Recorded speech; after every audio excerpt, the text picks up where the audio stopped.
Hey guys.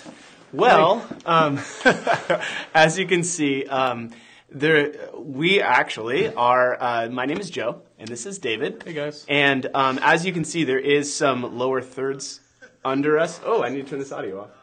There we go. It's funny because the reason why it's going to be a little different this time around is because we're the ones that are behind the camera doing all the work and making sure that everything's being switched, making sure everything is going live, making sure the cameras are capturing everything. So you'll actually see David go back and forth a couple times. Thanks for reminding me, because I should probably go turn the lower third off. He's going to turn the lower thirds off, so and then go put our little watermark under there. So this is kind of a little just look into a little bit behind the scenes on how we do things. And so here comes Dave. There we go. There you go. So I'll do the official announcement. I know you just saw the lower thirds, but my name is Joe, and I'm the VP of Marketing here at Kajabi. And I'm David, and I am the video production ninja here at Kajabi. That's the title they gave me. It's pretty awesome. So really cool story is, as you can see, I'm not J-Cron. No. He has a little more hair than I do, for sure. We switched it up for this week a little bit. Yeah. So I actually started with the company 4 years ago. About 4 years ago. And I came on as the video production ninja. That was my first job here at Kajabi. And I fell in love with with marketing and how Kajabi was doing their marketing. And just started doing more and more video when it came to marketing our product and doing all these other things. And ended up just learning a lot about marketing and growing in that area. And as I kind of progressed, got more and more into it. And now I'm just so honored to actually run the marketing team here. And David is a part of that. We have an amazing marketing team here. But it was really awesome because it was awesome to be able to bring somebody on who I could trust in the video side. And the crazy thing is David was he actually took my job before this too. A couple of years ago, we worked at a university, and I was a media specialist there. He actually took the job after I left to come to Kajabi, and then when we had an opportunity to hire somebody here, he was the first person that I thought about. So just super stoked. How long have you been here for? This is my third. I've been here 3 months now, so still fairly new. Yeah. But yeah, it's just been so great. And yeah, like Joe said, he was a video guy here before me, and he got new responsibilities and stuff. He just couldn't really do video stuff much. Yeah. So they just hired me on, and it's been great so far. Yeah. And I'm really thankful. I don't know if you guys have noticed, but we do a lot of video work here. I mean, from everything from feature announcements to promos to around the office to live webinar stuff, and we just do so much. Yeah. And so it's a big job, and then also the biggest thing that we do too, a really big thing, is we want to educate course creators and entrepreneurs on how to professionally record their stuff within certain budgets and everything like that. So. Hey Joel, I saw that you said hi. So hi Joel. Hey Joel. So what we're really here today to talk about is, just video, how to record pretty much your videos for your online courses and everything like that. And the coolest thing is we're actually going to be releasing a content post today where we're going to get a little more in detail about these things. But what we wanted to do is we wanted to make ourselves available to all of you guys to just answer any questions you might have. We know that it can be a big challenge, especially getting in front of the camera for the first time. Yeah. And you kind of have to play. We know at like an early on in your business, you have to play multiple roles. You have to be the producer. You have to be the director. Yeah. You have to be the camera guy. You have to be the actual person that's in front of the camera. It can be super overwhelming, definitely. Yeah. I've experienced that firsthand. Really, it can be super overwhelming, and it's a lot to it could seem like a lot to get started making videos, but just listen to us, listen to what we have to say, and we'll kind of help you out in that regard. Yeah, totally. Yeah.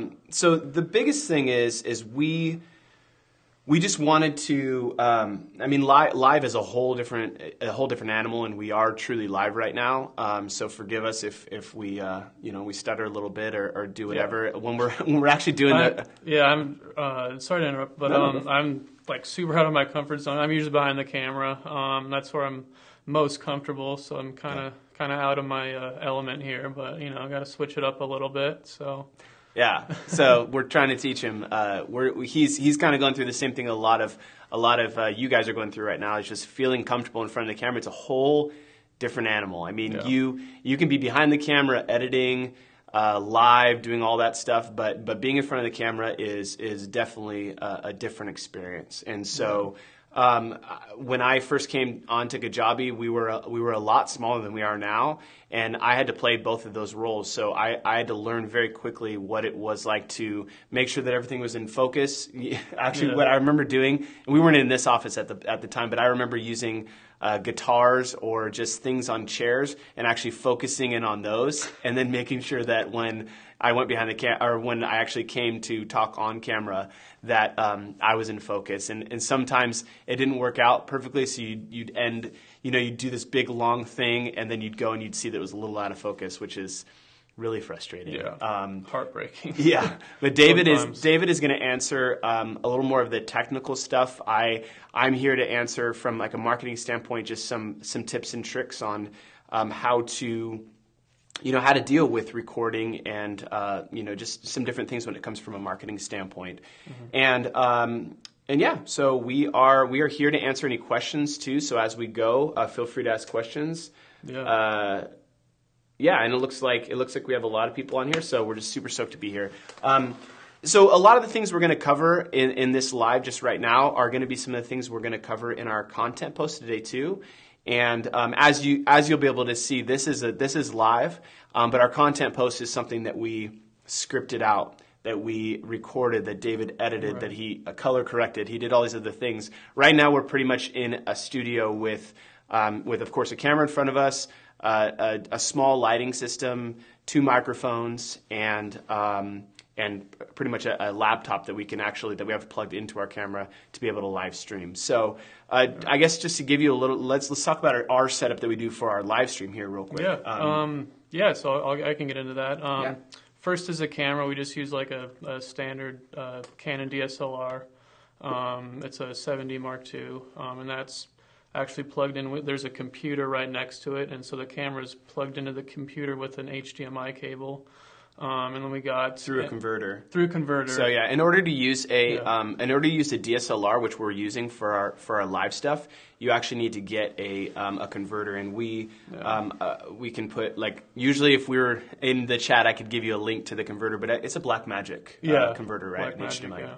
It's like an I believe it's pretty much it goes from the camera HDMI, mini HDMI from the camera into the converter, which is a full HDMI, and then it goes Thunderbolt out of the converter into the computer. Right. And then you have these little things in the system settings in a Mac or a PC that you can literally just change it from, I think it's DV to HDMI.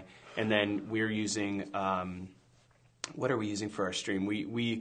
We use Wirecast a lot, but it's kind of failed on us recently. So now we're using this program called Ecamm. And Ecamm Live. Yeah, it's pretty basic, which is nice. It's super easy to learn. But yeah, we've just been using that ever since we switched from Wirecast, and it's been working pretty well so far. But as you can see, to put lower thirds and different things, you have one choice. You can you can select, hey, here's my camera that I'm using. Here's my lower thirds, and then you got to click off the lower thirds and then put the watermark. As you can see, we have it's right here, I think. The Ask Kajabi watermark. I'm looking at the computer. Yeah, right on my pants. We have a little watermark that's our Ask Kajabi. Yeah. It's good to brand your stuff too. That's what I kind of encourage. It's really easy for us to set these things up. You can just load PNGs into Ecamm Live. and you can just click on it and you can do like a. I mean, there's some opacity to it. It's transparent a little bit. You don't want to put a solid logo on something, especially if it's going to be in front of you, especially if it's going to be on your pants. And so yeah, continue. Sorry. So what was I gonna? So we're using Ecamm. That little intro animation you saw at the beginning, that's kind of, we made that in After Effects. So yeah, the previous streams we were still kind of figuring out if like the audio now still played during that, so it might have been kind of weird, but we figured out that it actually doesn't play. So now we know that we can play that like before the stream starts, a couple minutes before. So that's been good. But yeah, the setup really we have the two lights here, and what these lights do is they basically just this one over here is lighting Joe, just his face, and this one's lighting myself, and each light is filling in the shadows of that each light might cast, just to have like a nice even kind of light, just so there's no shadows or anything. And we also have, I put there's two blue backlights, just shining on the background. You can, I try to like cut out the shadow that's cast onto the black back, but you can still kind of see the shadow behind us a little bit. So it's not the greatest, but I mean, it still gets the job done. And I chose blue just, cause Kajabi blue, so that's, and it just kind of looks nice too. So, and then audio-wise, we just have two shotgun mics above us capturing audio. So I got one right above me, Joe has one right above him, and they're just connected to these two mic stands that just kind of overhang just out of the frame. And yeah, that's kind of it. And then we got these chairs. I put a little fake plant here just so it looks kind of nice, just to switch it up a little. So yeah. Yeah, and we talk about this a little bit in the content post too, but a big thing that's like, it's completely different how you record two subjects. We'll call, that's what we call like when someone's on the screen, they're the subject or whatever. And it's completely different recording two subjects versus recording one subject. Mm-hmm. And so what you want to try to do, especially in like something like this where you want it to be more inviting or whatever, is put some color into it. Make the make your background very simple and plain. Black is always good. We actually have a bunch of different colors that we can use in our backgrounds. Mm-hmm. And then just put some stuff on there. Usually you don't want to have any ads, so you can point. No, that's okay. You can point it away, either point it away or take the actual label off of the water bottle. You want to be careful about any like ads that you're running other than your own Kajabi K. There you go. He's. I'm teaching him. We're good. We're good. But yeah. So he was talking a little about lighting. We use technically this is considered like a 3-point lighting system in a sense. We are using 4 lights, but it's a 3-point lighting system. You have your backlight, your fill light, and your key lights. And you guys have probably seen some of our recordings. We actually use a thing called a ring light, which goes around the camera, and that's your key light. That's going to be lighting the subject. Mm-hmm. But again, when you have 2 people, you need to be able to light. So we have pretty much 2 key lights. You have like fill lights and backlights, but pretty much what you want to make sure is that you don't have too many shadows in the background, and that your background that you're separated from your background, that you can do that by distance or you can do that by lighting. Mm-hmm. And so we encourage people just to do something really simple. We have some they're like e-photo lights, and we could put some of the links on here, and we'll get them on our content post too. Yeah, these are like in the lighting. On the lighting spectrum, these are super cheap lights. We just got them off Amazon. Yeah. And yeah, I mean, they're probably like $100 to $200 range, I'd say, which is pretty cheap for lighting wise. Yeah. And now that we're talking about that, let's before we get too into the specifics of everything. Hold on, I have got some questions. The plant warms up the set. Thanks so much. Thank you. I appreciate that. I try hard. Yeah, I know. It does. And they're totally real. They're not plastic at all. I'm just kidding. They are very plastic. Yeah. But they look good. They look good. I like them. Yeah. You can't tell from that distance, but we just told you so. And yeah, Joel, it looks like you actually asked a question that I'm going to answer. So what we want to do, I know we're kind of like, maybe when you hear the words or when you hear the amount like $100 or $200 or something just for lights, you might like flip out because you're like, I haven't even like created any videos yet. Yeah. So what we want to do is we want to ease that a little bit and explain. We're kind of going to go from step 0 to step 100 technically. Whatever. Yeah. And so Joel asks. He asked, just using my iPhone for video recording, what good mics do you recommend? I'd like to have a great audio in my videos. So before we get into the audio for a phone, let's talk about phones. So let's say that you are, which I don't know. I know there's people that have been doing this for a while. Some people that are just starting that are watching this. But pretty much we encourage people to just start on your phone. These, this is a 6. This film's, decent stuff, but a lot of people have the 7. And we actually show in our content post, we actually show some footage from the 7 that we didn't. All we did is push record. Mm-hmm. What we want to do is we want to encourage people, pretty much any content creators, any entrepreneurs, anything. We just want to encourage you to get something done, and it doesn't even necessarily to be something that you put out there. Right. It can be something that you do for your own sake, just to kind of see how you are on camera, to make sure that that just it looks the way you want it to and everything like that. Mm-hmm. But we just encourage people to start on their phone. And we don't mean, by phone, we don't mean like the whole like selfie mode. If that's kind of your thing, there's a lot of people that have had success with that. But what we encourage you to do is, and David has it right there, there's this little like tripod thing. I think that costs like a couple dollars on Amazon. It's really cheap. And you can actually screw it onto a tripod. So pretty much you would need 3 things. And you can get really nice tripods, or you can just get like a nice, really cheap small tripod. I mean, worst case scenario, if you have a table that's higher, or if you have something you can stack up and you can literally just set your phone somewhere and record yourself, that's even fine too. But we encourage people to get a tripod, get this little thing that literally screws onto your tripod, and then you just put it in here. Super easy to set up. Yeah, it screws on, and then you're good to go. And to answer your question, Joel, about audio when it comes to a phone, is we recorded. How did you think the audio turned out on the iPhone 7? It turned out amazing. Like we're of course we're in a soundproof studio right now, and we filmed it in here, but it turned out amazing. Just the phone microphone. Yeah. And I think that's really all you need to start out with, because it just you'll see in the blog post video that we're going to release later today, but it sounds really good. Yeah. So. We just encourage people to literally start with something that is $0. Mm-hmm. It's. I mean, not that it's $0. These are actually really expensive, but the thing is, you already have it in your pocket, right? And it's really easy. You can literally swipe up on your iPhone, or we use iPhones. Just swipe up, push your little camera button, scroll over to video, push record, and you're pretty much ready to go. Yeah. So we encourage you to start with the audio on your phone. That's pretty much the best place to start.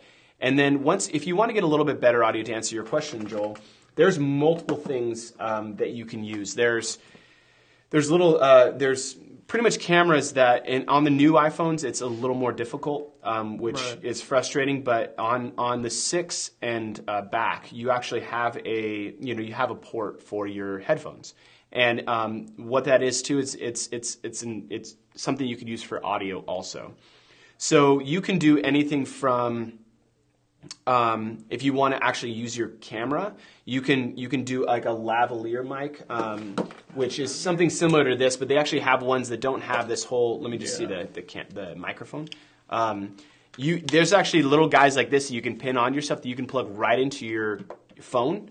This is like more of an intense setup because you have a have a transmitter and a receiver. But you literally can get these on Amazon if you just type in like iPhone lavalier or iPhone lapel. I think it's is it a lapel mic or a lavalier mic? I don't know. Either lavalier mic or lapel mic. They're basically the same thing. Yeah. So you just do that. You would literally like clip it onto here. Yeah. Make sure that it's hidden. And you're good to go if you want to do that. There's also microphones that we don't have here, but they're kind of similar to a boom mic. But there's ones that actually don't have a microphone in, but they go into like there's like a headphone jack that you plug that in, and then you can capture your audio on these there's like little miniature booms. They're probably like they're like that big, and it kind of goes on to it can actually attach to your phone, and it can point towards you. Yeah. And then if you want to.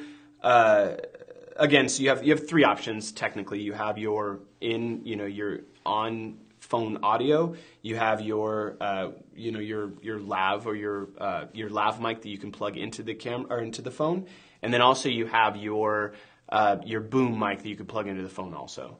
And I mean, there's so many options. There's different things. And as you can see, what David's doing now is he has to every now and then he has to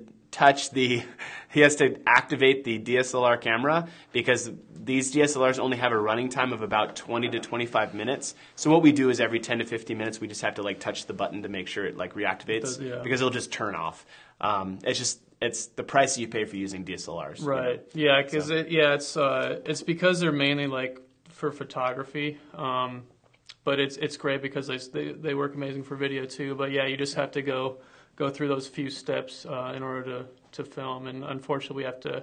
Usually I'm behind the camera running the stream, and I can just do all this then. But I had to run over and do it real quick. So sorry about that. So the awesome thing is too with your audio. Let's talk a little bit about the H4n that you can actually do the. So this little doohickey here is called the Zoom H4n. It's an audio recorder. And it's pretty darn good for recording audio because you got to have these mics here that are really great quality. But the thing with audio recorders is you have to record it separate from the video, from the video recording. So you'd really have to hit the record button twice because this also has a record button, and then you'd have to sync both of them up later, like in an editing program or something like that. And there's some pretty cheap or free editing programs out there. Yeah, actually, that goes perfectly into the Iva asked, "What do you recommend for fast and easy video editing?" Oh, okay, fast and easy. So, one option I know really well if you're on a Mac is iMovie. And iMovie's free. It comes. I think it still comes on every Mac, or you can download it for free. And it's a great like starting out program. Yeah. And yeah, I actually used that a lot when I was first getting started because iMovie's been around forever. So I don't really know of any other. I know there's Windows Movie Maker maybe, but that might be kind of obsolete now. Yeah. Or if they even still make it for Windows products. I believe they do. Do they? I believe they do. So, you have your iMovie for Mac. You have your Movie Maker for PC. And there's, those are pretty easy. Again, that's a way, like, in order to use something like this thing's really cool. Yeah. It's probably like, the H4n is probably like $200 now. But the awesome thing is you have built-in microphones on this, too. So you can actually plug in, external microphones too, but you can actually record into these too, and these are actually really, really awesome. Really good quality. Yeah, it's really cool too for like if you're doing an interview, you could literally just hold this up to like the person, and it like if you're doing like if you're doing more of like an interview where you're asking them like a question and it's at like an event or something like that, this is a really cool thing to have because you can get quick and clean and good audio. Mm-hmm. But for recording your courses. Honestly, if you're going to be using your phone, I would go with something like we were talking about, the ones you can plug in, or using your on-phone audio option. Yeah. But I did want to show this to you because we actually use something similar to this, but this is the H4n, Zoom H4n, but they have the H6n that we use, and it actually has, I can't show it to you because it's plugged in and that's what we're capturing. That's what we're running, that's running what we're our using. audio through right now. So, but it has 4 inputs, and it actually has not actual gain knobs and different things. It's a little more, it's a little more manual than it is digital. Right. This is all digital, so in order to change a channel, you need to push one and then click the button on the side. Yeah. It's a little harder to adjust levels and stuff, but the cool thing is you just put an SD card in here and you're good to go. Yeah, it just records everything to the SD card. Yeah. So yeah, and you can find super cheap digital audio recorders too. This is on the higher end side of the audio recorder world, but you can find pretty cheap ones that are still pretty darn good quality if you want to record your audio separate from your video, just to have that little more extra manual control, I guess. Yeah, for sure. So, and what the next thing that you guys might be using is a camcorder. So this is something that a lot of people are using because they like something that's external. And there's not really much to say about this. We consider this like a point and shoot, like a point and shoot camera. Point and shoot. And you just literally just put it on a tripod and you push record and you kind of go. There's no manual focusing or anything like that. It's pretty easy. Yeah. And the cool thing about this one too is that you actually have built-in microphones on the front, and so you can use this. You can actually use the audio built in on this. But then also there is a input for external microphones on this too that you can plug in and use just like you did the phone. You could use technically like a lavalier mic, right. Or you can use something that you can use on the phone. It's pretty much that you can use the same stuff. Yeah, it's a good little starting camera, definitely. I would recommend your phone over that camera though, because your phones nowadays just record amazing quality video. Yeah. So I would probably recommend that over the point and shoot camera here, but. Yeah. I'd like to know what some of you guys are using. Feel free to share it in the comments what you guys are using, because this is that point and shoot camera is a Vixia. It's a Canon Vixia.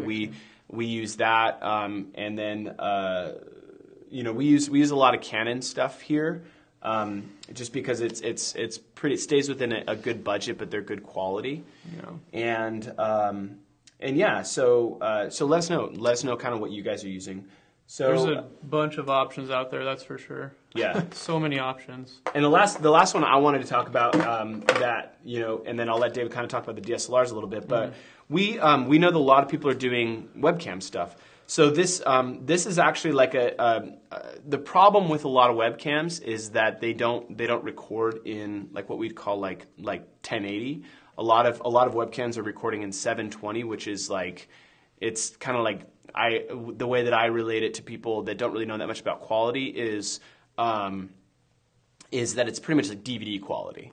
720 is DVD quality. So, I do this all the time with my daughters is they'll want to watch we'll be watching a Blu-ray, and then they'll want to watch a DVD that I have, and it's hard to watch sometimes because you're just oh my, that is such a different quality. Right. So, a 720 is you can technically do high definition with 720, but it's going to be a lot more grainy.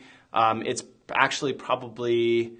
Is it what Facebook live streams over? I think they might do 1080, but I think that they actually. So what you're watching right now, but it's because you're going to be watching it really small. The majority of people, unless you do full screen mode, which you'll see a lot of a difference.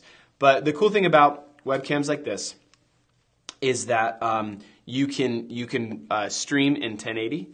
And it really makes a difference. I mean, when you're watching a web stream and you're watching especially two people side by side, and you see someone that's in a 720 and then someone that's in 1080, it is a significant difference. Mm-hmm. So this one is just a Logitech. I think this thing was. It's under $100. Oh yeah, it's pretty cheap. They're cheap. And you pretty much just mount it to the top of your camera. You plug it in USB, and you're good to go. So we would encourage kind of upping your webcam, if that's what you record most of your stuff on, if you're doing interviews online or if you're doing your videos on your computer, we would encourage to do to get a webcam to kind of up the quality a little bit of your things. And then the cool thing is these actually have 2 microphones on the side too, where you can record your audio. But you can also, whatever's plugged into your computer, you can record the audio from that too. Right. And of course, it records live. You can do your live stuff through a webcam. You could record non-live also, and then edit it later if you wanted to. Yeah. All of the Kajabi Hero interviews that we do, not in office, is using that webcam. Travis uses one of those webcams to talk to all the Kajabi heroes. Yeah. So we use it here at Kajabi, and it works out really well for us. Yeah, the cool thing is that we use DSLRs for like this, something we have a little bit more time to set up for. Yeah. But when Travis, let's say, is doing a Kajabi Hero interview or whatever it is, we want him to be able to literally just like go somewhere, turn on the computer and click record and go and be able to interview. And so we don't want to have to do like a more of a complex setup for that kind of stuff. So that's perfect for that. Mm-hmm. But yeah, why don't we talk a little bit about DSLRs now? Okay. Before we get into DSLRs real quick, I wanted to tell you we're just doing this for informational purposes, like the DSLR stuff. We know that a lot of people are not there yet, and we don't want it to overwhelm you at all. That's why we started with phones. So if you haven't recorded anything, we encourage you to use your phone. Again, we encourage you to use a tripod with a mount. The thing to remember too. Make sure that when you are doing your phone, make sure it's at eye level. So that there's 3 things to keep in mind. Make sure that it's at eye level. Make sure that you have a little bit of light on you. And then make sure you have like just a nice, simple background. Nothing crazy, nothing fancy. Solid is probably your best bet. Mm-hmm. And then you're pretty much off to the races. And I would encourage that with webcams too. A big frustrating thing sometimes is when people are using their webcams and they're either looking up at it or looking down at it. Make sure that your webcam is at eye level. And webcams are horrible with lighting. Like they're the hardest things to. Webcams are super sensitive to light. So make sure you're facing a light source. So whatever it has been, also they can be really overexposed. Like if we were to use these e-photo lights on a webcam, it would completely it would look like it would look really bad. So we use a lighter light, something that's dimmable. They have things that you can actually clip onto the top of your computer screen if you want to. If you do a lot of that, you can dim. But make sure that there's a light source on you, not on the top of you, because you'll get a lot of shadows under your eyes. Just directed right at your face, if possible. Yeah, and just going back to that lighting thing, we do use lights here because they're easy. They're just easy to control, but you actually have access to the best light source, and it's actually free, and it's the sun. So just set up next to a window or something like that, just so the sunlight's kind of hitting your face or something. And since the sun is so bright, what it'll actually do is it'll hit that side of your face, and then it'll bounce back to hit the other side of your face, so it'll fill nicely. So that's sunlight, and it's totally free. I know exactly. That's what I was just going to say. Natural light is free. It's like the best thing to use. If you're in an area where you have any type of natural light, use it to your advantage. I mean, even filming. It's harder when you're doing audio and stuff with your phone, but filming outside when it's not too bright can be really, really awesome, and it can look really good. We try to film in open spaces as much as possible.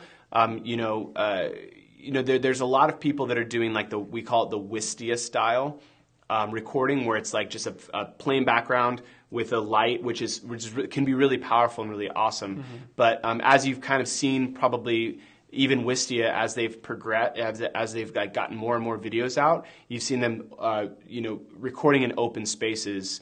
We record in our office a lot. That is an open space that we try to add some natural light into it. We try to show some things in the background, even if they're a little blurred out. It just makes things more exciting than just you standing in front of a plain background all the time. Yeah. Not that there's not a time for that, for sure.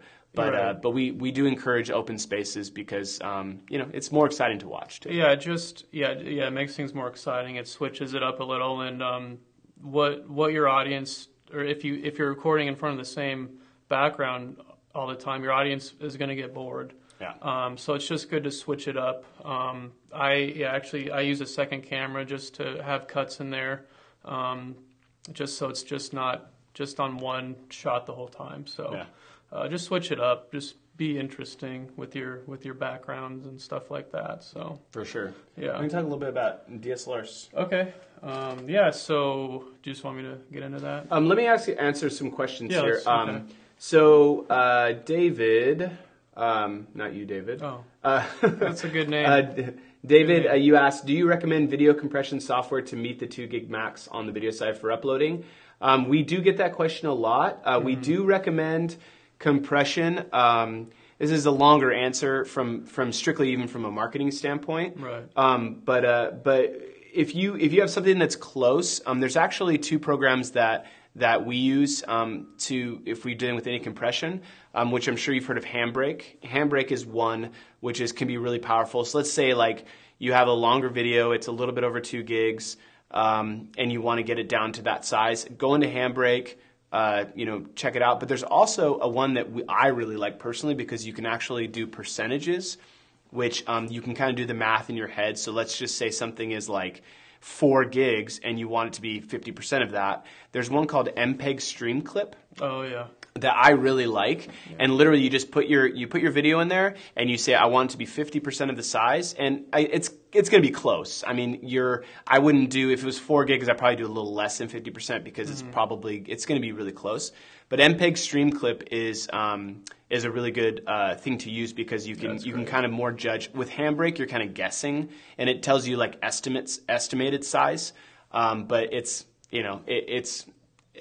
give or take, a few, I guess technically a few megabytes or whatever it is. Excuse me. So for compression, we would suggest that. Now from a broader standpoint, when it comes to videos, if you have a video that's like an hour long and you can break it up into smaller consumable segments, that's what we would encourage you to do strictly from a marketing standpoint and a presentation standpoint. Because the reality is we all kind of know what our attention spans are as people. And sometimes if you break them up into smaller consumable pieces, people are able to consume them better. And so let's say you have like an hour video that's 4 gigabytes or whatever. Look at how you can maybe segment those out. And put them into like different posts. So you have like your category in Kajabi, and then you have like maybe 4 separate posts with those videos in them. But again, if that doesn't work for you, if you need it to be that hour or however long, I would suggest Handbrake or MPEG Stream Clip. Yeah, MPEG Stream Clip is great. I use it all the time. For compressing stuff to put on YouTube or something like that. It's an amazing program and it's free, so definitely take advantage of that if you're uploading stuff to YouTube or Vimeo or anything like that, just to get it out there. So. Yeah, and we haven't used David actually. The same person asked that question. He actually said that he films with an iPhone and edits with CyberLink Power Director. I've never heard of that, but I don't know. I mean, I know there's probably hundreds of different like video editing softwares that are free, right? That are probably really easy to use. Yeah. And for ScreenFlow, we didn't really mention that, or ScreenCat, it's actually called ScreenFlow, the program. But if you're capturing your screen and you're maybe doing a walkthrough or whatever, like you've seen us do a ton of times, we use ScreenFlow. But again, ScreenFlow is a little more expensive. But it's a full editor. You can do like zoom in, zoom outs. You can do some different stuff. But I don't know if you guys have seen, but there's actually a thing called Soapbox, Wistia just released. It's really cool. It's a free editing software that you're able to capture your screen and then capture you, and you can put yourself in like a box in the corner, or you can change them and stuff like that. Yeah, you can flip back and forth or whatever. But it's a free program. They just announced it, I think, a few weeks back. Yeah. It's a really powerful powerful tool. So it's called Wistia Soapbox, and yeah, we made a little video using it. It's pretty fun. Yeah, so. And we're huge fans of them. They actually are video producers that started a video streaming company, and so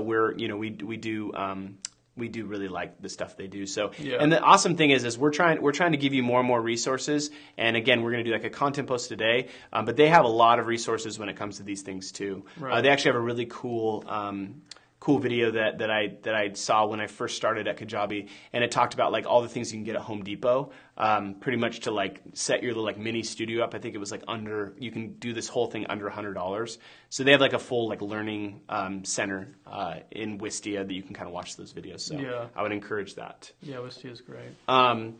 And let's answer some questions. Okay. I do some videos with a whiteboard. Hi, Larry. But there's a lot of glare. Is there a way to avoid that? Yeah, whiteboards are really difficult because you can't actually put a light directly on it. At least not a light like this, because you will get glare. That's why we use chalkboards. Yeah. Because whiteboard, the light, it's this most sensitive color to light, so it just reflects off of everything. So and it matters what you're recording with too. I mean, I would suggest getting a dimmable light. Like I was saying, there's that we call it. It's actually called the Diva light. It's like a ring light that goes around the camera. There's one with a dimmer on it that you can make it a little dimmer.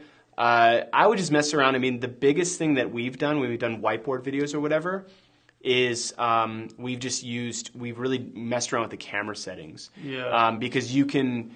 We're not going to get too into this. This gets like really geeky and techy, but like you can. We can get real nerdy. Yeah, you can get really nerdy with like your ISO and your frame rate and everything to like make sure that you're not getting to make sure you're receiving as much light. But then, he used to go. You have to touch the camera. There you go. But then the thing is too is making sure that when you do change those things that it doesn't make your image too grainy or anything like that. So.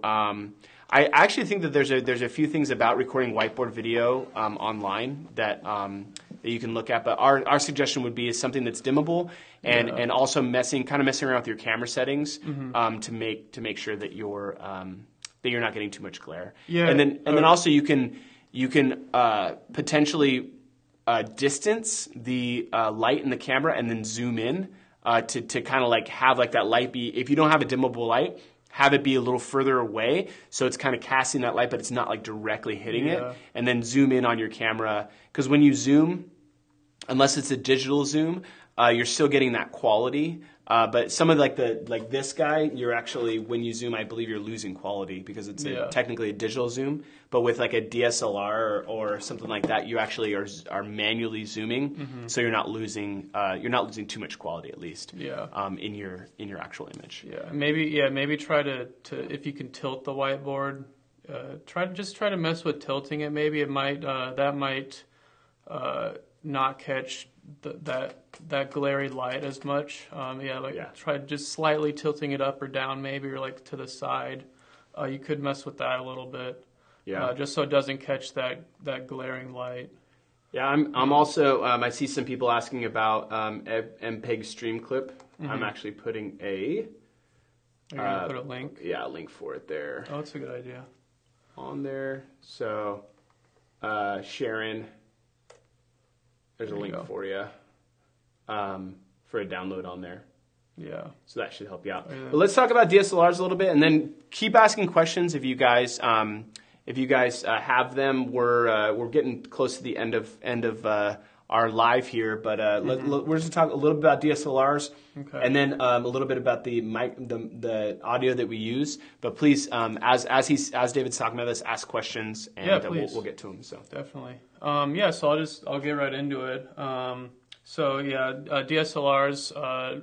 My standard setup, I guess, is I have a tripod here, just like a standard tripod. It's pretty heavy duty, but I put the one camera on here, and you can extend it pretty high. Like you can see, it has this center bar here where you can like extend it up, so it can go pretty high.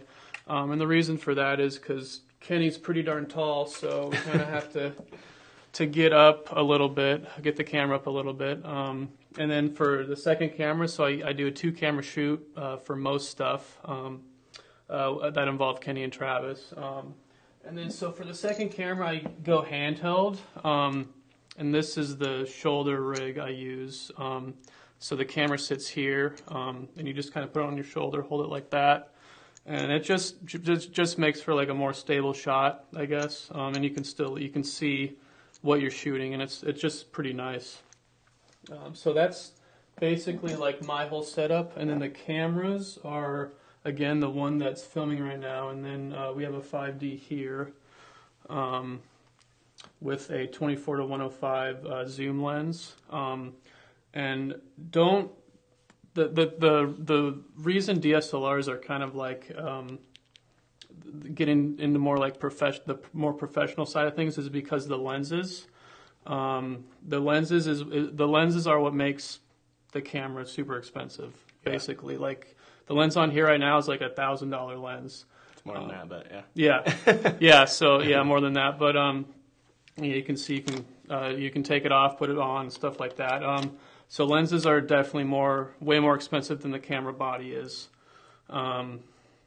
But don't worry about that too much right now, because there's also super cheap lenses that you can get with the camera body, and it'll still look amazing if you want to go the DSLR route. And especially when you're just starting, I would recommend just using the stock lens that the DSLR comes with, and you'll still get like a great image. But yeah, we've just kind of upgraded a bit since we've just kind of been doing this for a while. So yeah. And then so I use that, and then I use like an external monitor just so I can. It's a 5-inch monitor, so I can just see what I'm shooting better and just work on the focus a bit and stuff like that. If I need to focus, which I tend to do everything manually because it's just easier for me to control. But again, like your phone and stuff, it'll do automatic everything automatically, which is great, especially now because just like the built-in stuff and like the cameras on the phones are just insane now. So you don't really have to worry about doing any manual settings really. But I've just been around cameras for a while, so I just tend to lean more towards that route because I can control it better, I guess. Yeah, and again, like if you guys want to learn more about DSLRs and like some of the like the really like detailed settings and stuff, we can do a live that's specific to that. Right. I really we don't want to overwhelm anybody. So what we really wanted to just kind of deal with today is the different options that you have with recording your video courses. Sharon, MPEG Streamclip is only for Mac, but I would use Handbrake. I believe Handbrake is for Mac and PC. So Handbrake, Handbrake, Handbrake. Yay! Well, sometimes software companies like to do something spellings. Do weird spelling. Yeah. So it actually is just Handbrake. If you Googled Handbrake video converter or something like that, it should show up. And I'll put a link in there if you need me to. But yeah, I mean we've been going for almost an hour now. So yeah, so there's a lot to cover, you guys, and we just really wanted to do like an overall thing. Keep an eye out for our content post today. We'll be putting it in here in the next few hours, and we'll be emailing it out also. Yeah. And but again, our biggest thing is get started. And if that means with your phone or if that means with the camcorder that you have laying around or whatever, get started with your online courses. And again, we are huge fans of quality. But the thing is at the same time, we're also huge fans of people just going for it and getting their stuff out there. I know that there was a question about green screen on here. My personal opinion is I really don't like green screens. I think that they're distracting, but there's a lot that goes into it, and it's a bigger conversation to talk about green screens. Yeah. I mean, we could tell you how to do that in like Premiere Pro, which is an Adobe program, which is kind of expensive. how you have to like light green screens, how you have to like the all these other things. You have to make sure that there's no shadows. You have to make sure that you can that the subject is not wearing anything that is remotely close to green. Yeah. There's a lot of things, and honestly, for the outcome that it has, I would recommend for a normal content creator, don't deal with it unless there's something on the green screen that you really need people to see.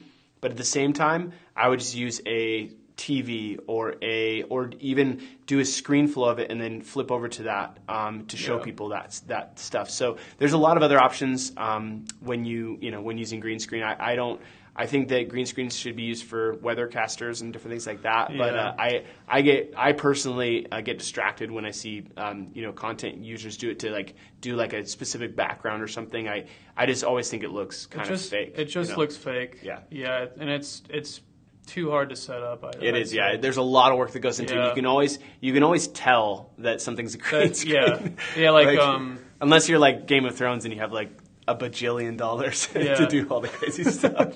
Well, it's funny because when I'm sitting watching TV with my fiance, I always sometimes I turn to her and I'm like, oh, that's a bad green screen. Yeah. Like, because you can just tell, and you can just tell like when it looks bad. The thing is like you'll always tell if a green screen looks bad, but if it's done right, then you can't really tell. But the thing is, to do it right, it takes like a lot of work. Yeah. So. And we're actually both we both went to like film school or whatever, and so we learned how to do it, and it's just a pain. It's a really, really big pain to like make it look right and to deal with it. So I'm gonna end. We're gonna end here. Thanks so much for watching. We're here on Tuesdays. Hashtag Ask Kajabi.